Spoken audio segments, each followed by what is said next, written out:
안녕하세요. 저는 30대 중반의 돌싱남입니다. 저는 진짜 행복하게 결혼 생활을 즐기고 있었고, 이제 행복한 일만 남았다고 생각했을 때 정말 날벼락 같은 일을 당했습니다. 아마 제가 왜 이혼을 해야만 했는지에 대해 여러분들이 듣게 되신다면 정말 뒤로 넘어가는 듯한 기분을 느끼실 수 있을 것 같아요. 저는 아내가 지은 죄로 인해 정말 감히 설명하기 힘들 정도의 괴로움을 겪어야 했거든요. 제가 정말 웬만해서는 이해하고 넘어가려고 했지만 정말 그 자리에 있던 모두가 할 말이 없을 정도로 당황스러운 사건 때문에 저는 이혼을 결심하게 되었습니다. 지금부터 그 이야기를 한번 들려드리겠습니다. 저는 20대 후반에 한 여자를 만나게 되었어요. 지인들의 모임에 참석했던 어느 날 우연히 만나게 되었고 그 사람이 바로 제 아내였습니다. 저희는 처음 만나서 낯설었던 와중에도 얘기가 참 잘 통했어요. 그리고 무엇보다 저와 아내를 모임의 뒤풀이에 초대한 사람이 굉장히 밝고 명랑한 지인이었습니다. 그때 저와 아내 둘 다 솔로였어요. 그런데 지인이 저와 아내가 참 잘 맞겠다는 생각이 들어서 당사자였던 저희 모르게 아주 자연스러운 소개팅 자리를 만든 거였죠. 아내와는 통하는 부분도 많았어요.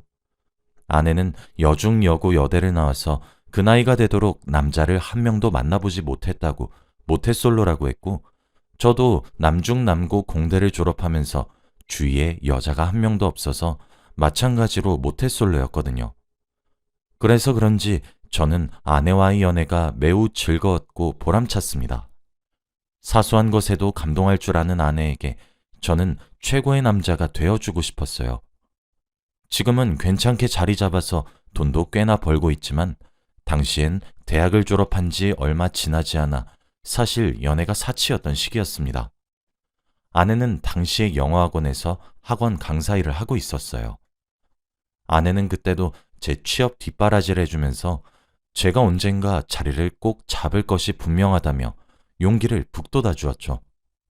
나이는 동갑이었지만 저보다 훨씬 어른스러웠던 그녀에게 저는 약속을 했습니다. 제가 자리를 잡자마자 결혼을 하겠다고 말이죠. 아내는 그렇게 멋이 없는 저의 프로포즈에도 감동의 눈물을 흘릴 줄 아는 여자였습니다. 학벌도 괜찮았고 성적도 좋았고 저는 한 스타트업 회사에 수월하게 입사하게 되었죠. 사실 더 좋은 회사에 취직할 수 있었지만 자기 개발의 꿈을 포기하고 싶지 않았거든요. 요 몇 년간은 정말 자리 잡는 것이 힘들었습니다. 좋게 말해 도전이지 도박과도 다름없다 봐도 무방하네요. 저는 아내에게 조금만 더 돈을 모으고 안정적으로 가정을 꾸리자고 제안했고 아내도 흔쾌히 받아들였어요. 그러던 어느 날 아내가 아무런 말도 없이 저를 찾아왔더라고요. 반가워서 한달음에 마중을 갔는데 아내는 저를 보자마자 눈물을 줄줄 흘렸습니다. 너무 놀라 무슨 일이냐는 제 말에 아내는 임신했다는 사실을 제게 고백하더군요. 얼떨떨했고 놀랐지만 그 후에 밀려온 감정들은 전부 기쁨이었어요. 아내를 얼싸안고 덩실덩실 춤을 추고 싶었죠. 아내에게 왜 우냐고, 당연히 나랑 결혼할 생각인 거 아니었냐며 어르고 달래니까 아내는 제가 아직 자리를 잡지 못해서 지우자고 할까봐 겁이 났었다며 그때부터는 또 안심이 된다고 펑펑 울더라고요. 우는 모습도 어찌나 이쁘고 사랑스러웠는지 모릅니다. 우린 그렇게 결혼 준비를 하게 되었어요.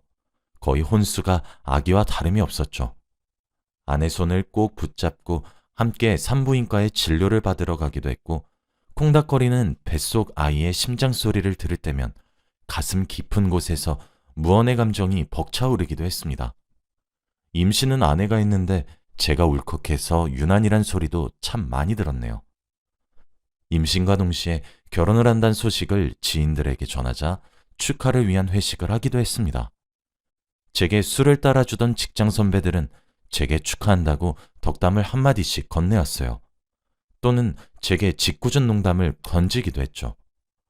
저는 그런 모든 과정들이 부끄러웠고 쑥스러웠지만 자랑스러운 마음도 가득했습니다. 뭐 때문인진 몰라도 어깨에 힘이 들어가고 가슴이 활짝 펴지는 그런 느낌이었어요. 아내의 배가 불러오기 전에 서둘러 식을 올렸고 식을 올리기도 전에 혼인신고부터 먼저 했습니다. 저희 두 사람은 많은 사람들의 환호와 축하 속에서 결혼식을 무사히 끝낼 수 있었어요. 신혼여행보다는 퇴교여행에 가까웠던 여행도 좋았어요. 밤마다 서서히 불러오는 배에 대고 인사를 건넸고 쇼핑을 하러 가거나 장을 보러 가다가도 육아용품 코너가 보이면 발길이 떨어지질 않았어요. 그렇게 하나씩 사 모으다 보니 아기 방을 하나 꾸밀 정도로 물품을 사게 되었죠. 산부인과에서 산책을 권해서 저는 밤마다 아내와 손을 잡고 근처 공원을 거닐었습니다. 어느 여름날이었는데 아내와 쭈쭈바를 하나씩 입에 물고 걷다가 배드민턴을 치는 부자를 보게 되었어요. 그 모습을 보며 나도 아들과 배드민턴도 치고 축구도 하고 함께 야구장도 가야지 하며 상상도 했고, 와, 만약 딸이면 어떡하지? 시집 보내기 싫을 것 같은데 라며 기분 좋은 상상도 했어요. 그런 얘기를 꺼낼 때면 아내는 제 어깨를 툭툭 치며 벌써 김칫국부터 마신다고 활짝 웃더군요. 주위에서도 제가 유난이란 말을 종종 했고 저는 그 말을 들을 때면 훈장이라도 받은 듯 더 유난스럽게 행동했습니다. 귀한 몸인 아내를 거의 업고 다니다시피 해서 처가댁과 저희 본가에서 손가락질 당하며 집안 어른들께 놀림받기도 했어요. 어느 정도였냐면 아내가 입덧을 했는데 저도 함께 입덧을 하게 되었었거든요. 그렇게 아이를 품은 지 10달이 지났습니다. 초음파를 통해 뱃속에 품은 아이가 딸이란 소식도 알게 되었죠. 주위에서 예비 딸 바보라 짓궂게 놀렸어도 제 입은 귀까지 찢어져 있었습니다. 출산날이 되었고 양가의 경사와도 같은 행사였어요. 병원에는 처가댁 어른들과 저희 부모님까지 가릴 것 없이 온 가족이 옹기종기 모였습니다. 아내의 출산이 임박했다는 소식에 전부 병원으로 달려온 것이었죠. 모두가 제 아내의 출산 성공 소식만을 기다렸습니다. 그런데 아내는 첫 출산이기도 해서 그런지 무척 긴장했던 모양이었나 봐요. 출산 과정에서 호흡이 고르지 않고 숨을 제대로 쉬지 못한다며 보호자인 남편분은 빨리 출산실로 들어오라고 하더군요. 저는 그 말에 사색이 된 채 정말 뛰어들어가서 출산실로 들어가 눈물을 흘리면서 제정신을 차리지도 못하는 아내의 얼굴을 그저 쓰다듬으며 조금만 힘내라고 응원을 해주었고 손을 꼭 잡아주었습니다. 제가 들어가고 나서 얼마나 시간이 흘렀을까? 아내는 딸을 무사히 출산하는 데에 성공했어요. 그런데 보통 출산을 하게 되면 의사와 간호사들이 축하한다는 말을 건넨다고 어렴풋이 건너 들어서 알고 있는데 출산실에는 정적이 흐르더군요. 그러고 나서 생각해보니 생각보다 정적의 시간이 길었던 것도 같았어요. 제가 아내에게 정신이 팔려서 눈치를 채지 못했을 뿐 숨을 들이키며 헉 하는 소리와 함께 저희 부부에게 갓 태어난 아기를 보여줬습니다. 신생아를 보고 있으니 왜 출산실에 정적이 흐르게 되었는지 단번에 알게 되었죠. 왜냐면 아기가 아무리 봐도 동양적인 외모가 아니었습니다. 외국인의 아이 같아 보였죠. 게다가 피부가 까맣더군요. 마치 흑인처럼 말이에요. 새까만 피부를 가지고 응애하며 목이 터져라 우는 아기는 머리카락조차 흑인의 곱슬이었습니다. 현실이 절로 부정되었어요. 아내는 기진맥진한 상태로 침대 위에 쓰러져 있더니 사색이 되더군요. 돌처럼 굳은 저를 어느 간호사분께서 밖으로 데리고 나가셨습니다. 밖에서 기다리고 있는 가족들이 어떻게 된 거냐고 기쁜 기색을 감추지 못하고 제게 달려와 물었어요. 저는 멍하니 대답했습니다. 딸이 태어났는데 흑인이에요. 저 이제 어떡해요? 라고 말이에요. 제 말을 듣고 한참의 시간 동안 그게 무슨 말인지 다들 이해 못하는 듯 했습니다. 그러나 이내 제 말을 이해한 사람들은 차례로 입이 떡 벌어졌죠. 제 말을 믿지 못하는 저희 부모님과 처가댁은 함께 나온 간호사를 붙잡고 아이를 보여달라 아우성이었고 그렇게 신생아실로 들어간 아이는 두 눈을 비비고 다시 쳐다봐도 흑인이었어요. 새로운 생명의 탄생을 축복할 수 있는 신성한 산부인과에서 저희 어머니는 뒷목을 잡고 쓰러지셨고 친정 어머니는 주저앉아 통곡을 했습니다. 아이를 닦인 후인 건지 더 또렷하게 보이는 생김새에 저는 어처구니가 없었죠. 아내와 저는 둘 다 속쌍꺼풀도 없는데 갓 태어난 아기는 눈을 감고 있음에도 불구하고 쌍꺼풀 라인이 도드라지게 보이더군요. 너무 충격을 받은 나머지 제가 쓰러졌나 봅니다. 눈을 뜨니 병원 천장이 보이더군요. 저는 자리에서 일어나 꽂혀있는 링거를 무작정 빼고 아내가 누워있는 병실로 찾아갔어요. 이미 그곳은 난장판이었습니다. 저희 부모님은 온갖 욕을 하고 있었고 처가댁은 출산 후 누워있는 딸에게 뭐라 하지도 그렇다고 저희 부모님을 말리시지도 못하고 있었죠. 저는 다 나가달라고 얘기를 했습니다. 저희 가족들은 커다란 한숨을 쉬고 병실을 나갔고 아내의 가족들은 저와 눈을 마주치지도 못하더군요. 아내와 단둘이서 이야기를 하기 위해 가까이 다가갔어요. 아내는 출산한 지 얼마 되지 않아 성취하는 몸으로 벌떡 일어나 침대 위에서 무릎을 꿇더군요. 그리고 손을 싹싹 빌면서 눈물을 흘리기 시작했습니다. 저는 아무런 대꾸도 하지 않고 아내가 울음을 그치기를 기다렸죠. 한참을 기다리니 흐느낌 소리가 점차 잦아들더군요. 저는 아이의 아빠가 누구냐고 물었습니다. 아내는 처음에 바로 대답하지 않았고 그저 눈물을 흘리기만 할 뿐이었죠. 저는 사실 제가 아내에게 화를 낼 줄 알았습니다. 하지만 막상 그 상황에 놓이니 사람이 오히려 차분해지더군요. 아내를 계속 설득했습니다. 아이 아빠를 알아야 너도 양육비를 받고 키울 수 있지 않냐. 뭐 그런 식으로 말이에요. 아내는 제 말에 대꾸하지 않고 손으로 얼굴을 가린 채 눈물만 흘리더군요. 참 그 모습이 제게 가증스럽기 짝이 없어 보였어요. 제 입에서 이혼이란 단어가 언급되고 나서야 아내는 제게 말을 꺼내기 시작했습니다. 저는 그런 아내에게 설명을 요구했어요. 지금이 마지막으로 솔직할 수 있는 기회란 사실도 알려주었죠. 아내의 말은 이러했습니다. 아내가 먼저 사회생활을 시작하면서 제게 지겨워졌던 시기가 온 적이 있다고 하더라고요. 자신의 다른 친구들은 돈도 잘 벌고 부유한 남자친구들을 만나고 때 되면 드라이브에 기념일마다 비싼 음식에 그렇게 풍족한 연애를 하고 있는데 현실에서는 제 뒷바라지나 하고 있는 게 솔직한 심정으로 싫었답니다. 그래서 바람을 폈다고 해요. 같은 학원에서 일을 하고 있었던 원어민 선생님과 말이죠. 그 원어민 선생님이 흑인이었던 겁니다. 어차피 진지하게 만나고자 하는 생각도 없었고 둘이서 가벼운 관계로 끝내자고 합의까지 했던 모양이더군요. 아내는 저를 만나는 시간에는 제게 온 관심을 쏟았지만 저를 만나지 않았던 순간에 바람을 폈던 거였죠. 당연히 그 원어민 선생님과의 관계 또한 진전되었고 그러던 어느 날 덜컥 임신이 되어버린 것이었어요.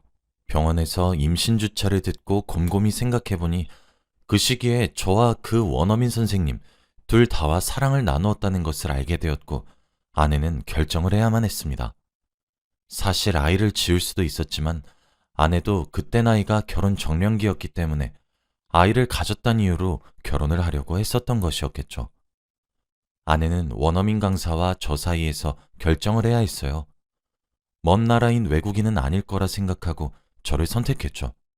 하긴 초음파로는 뱃속 태아의 피부색까지는 알 수 없을 테니. 당연히 저는 아내에게 이혼을 통보했습니다. 아내도 그런 제 주장에 할 말이 없었겠죠. 그래도 한때는 전부를 줘도 아깝지 않다 생각했을 정도로 사랑했던 여자라 소송까지 가고 싶지 않았습니다. 소송까지 가지 말고 조용히 이혼하자는 제 말에 아내도 결국 이혼 서류에 도장을 찍었어요.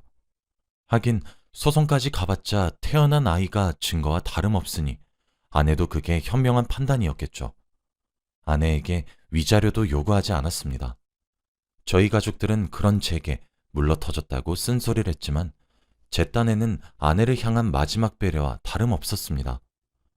저와 아내는 그렇게 이혼을 했어요. 아내와 정말 서류상 남남이 되었던 날 제게 아내의 남동생이 연락을 해왔더군요. 죄송하다고 말이에요. 아내의 남동생과도 참 추억이 많았고 제게 정말 친동생과도 같은 존재였는데 참 씁쓸했습니다. 제 이혼 소식은 회사에도 알려졌어요. 제가 유난스레 아내를 위했던 사람이라 회사 식구들 모두가 출산에 대해 물어봤거든요. 이혼까지 한 마당에 숨길 수도 없어 솔직히 말을 해주게 되었습니다. 동정어린 시선을 받아보니 그것도 할 짓이 못 되는 것 같았죠. 그렇게 저는 제 일상으로 서서히 돌아가기 위해 정말 노력했어요. 지금은 이렇게 제 과거를 담담하게 이야기할 정도로 무뎌졌지만 그 당시엔 매일 밤 불면증에 시달리며 잠도 제대로 못 자고 너무 힘들어 했었죠.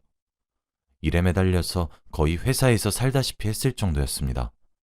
오죽하면 회사 사람들이 제 손에 억지로 휴가를 쥐어줄 정도였죠.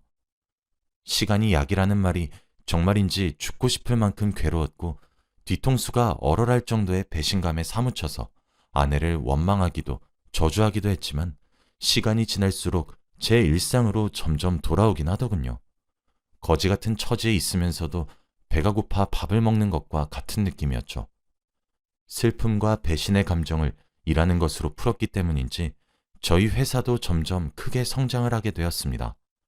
작게 시작한 사업은 어느덧 규모가 어느 정도 있는 회사가 되었거든요. 성공과 동시에 절 따라온 것은 돈이었어요. 그러다 보니 제게도 새로운 여자친구가 생겼고 지금 만나고 있습니다. 제 과거를 알고 있는 사람이고 제 과거를 말을 하니 눈에 눈물을 글썽거리며 저를 위로해준 심성이 정말 착하고 아름다운 여자예요. 이 여자와는 결혼까지도 갈 수 있을 것 같아요. 어찌되었든 저는 제 갈 길을 잘 걸어가고 있고 과거를 묻어두고 열심히 삶을 살아가고 있습니다. 그런데 지금으로부터 한 달 정도 전쯤 모르는 번호로 전화가 한 통 제게 걸려오더군요. 전화를 받았더니 상대방은 전 아내였습니다. 전 아내는 안부 인사와 함께 한번 만날 수 있냐고 애원에 가까운 부탁을 하더군요. 저도 무슨 생각으로 그렇게 한 것인지 모르겠지만 저는 아내와 만나기로 약속을 했어요. 약속 장소에 나가보니 미리 와서 저를 기다리고 있더군요. 제 성공 소식이 전 아내에게 들려서 제가 연락해온 것인지는 여전히 알 수 없습니다. 하지만 전 아내는 그날 제게 재결합을 권유하더군요. 자기가 낳은 아이도 걱정하지 말라며 친정에서 키워주기로 했다고 하면서 말이에요. 어떻게 소식이 전해진 것인진 몰라도 아내가 원래 일을 하고 있던 영어학원에서 소문이 났나 봅니다. 아내가 낳은 아이가 흑인이었다고 말이에요. 그날 병원에 아내의 직장 동료가 우연히 본 것인지 뭔지 학원에 그 소문이 한 바퀴 돌았고 이내 그 소식들은 학생들 귀에도 들어갔나 보더군요. 그런 파렴치한 사람들이 우리 아이들 교육을 맡게 할 수 없다며 학부모들의 항의가 시작되었고 학원에서 원어민 선생님인 그 남자와 아내는 해고를 당했다고 합니다. 동네 학원이었기 때문에 아내의 이야기는 점점 소문이 나서 아내의 친정 식구들은 결국 이사까지 감행해야 할 정도였다고 하더라고요. 물론 그 원어민 선생님도 그런 구설에 시달리면서 충격을 크게 받은 건지 본인의 나라로 돌아갔다고 했습니다. 그렇게 다 잃어보고 나니 제 생각이 그렇게 났다고 했죠. 염치 없지만 한 번의 기회를 다시 주면 안 되겠냐고. 평생 동안 자신이 낳았던 그 흑인 아이는 제 눈앞에 나타나지 못하도록 할 테니 걱정 말라며 이제 자신에게 남은 사람은 저 하나뿐이라며 울고불고 빌면서 매달리더군요. 감정에 호소하며 제게 매달리는 전 아내를 보고 있으니 정말 괴물처럼 느껴졌습니다. 제가 알던 그 사람이 맞나 싶더군요. 저는 당신이 고통을 겪고 나니 나에게 빌러온 것이냐며 화를 냈습니다. 모든 사실을 알고 난 이후 화 한 번을 제대로 내지 못했었는데 미안하다며 제게 손을 뻗어오는 전 아내의 모습을 보며 저는 지금 결혼을 염두에 두고 있는 사람이 있고 지금 당신이 겪고 있는 고통은 본인이 스스로 만들어낸 고통이라 못을 받고 그 자리를 떠났습니다. 처음 헤어졌던 전 아내에게 연락이 왔을 때 그리고 그 약속 장소에 나가기까지 저는 왜 휘둘리고 있는지 뭘 얻고 싶어서 그 사람 얼굴을 보러 나가는 것인지 이해할 수 없었는데 아마 화를 한번 내고 싶었던 것 같아요. 전 아내에게 쓴소리 한번 크게 하고 나니 속이 후련해지더라고요. 아마 전 아내는 앞으로도 고통에 시달리며 살게 되겠죠. 인종이 다른 아이가 자라면서 받을 차별과 그로 인한 상처들에 슬퍼할 것을 생각하면 불쌍하지만 제 전 아내가 지은 죄니 스스로 마무리하겠거니 싶습니다. 제 이야기는 여기까지예요. 제가 생각했던 30대에는 희망과 기쁨이 가득할 것이라고 생각했었는데 실제로는 지옥과도 같았습니다. 10길 물속은 알아도 한 길 사람 속은 모른다고 하더니 헤어진 아내가 참 무섭게도 불쌍하게 느껴지네요. 여러분들은 제 전 아내처럼 결혼을 하게 될 예비 배우자에게 신뢰를 깨는 행동을 하지 마셨으면 좋겠어요. 물론 그것은 당연한 행동이지만 말이에요. 긴 이야기를 들어주셔서 감사합니다. 혹시라도 저처럼 기가 막힐 정도의 커다란 충격을 겪으신 분들도 꼭 힘을 내시길 바라며 본인을 위한 삶을 살려고 노력하시길 바랍니다. 시간이 약이란 말은 정말이었거든요. 감사합니다.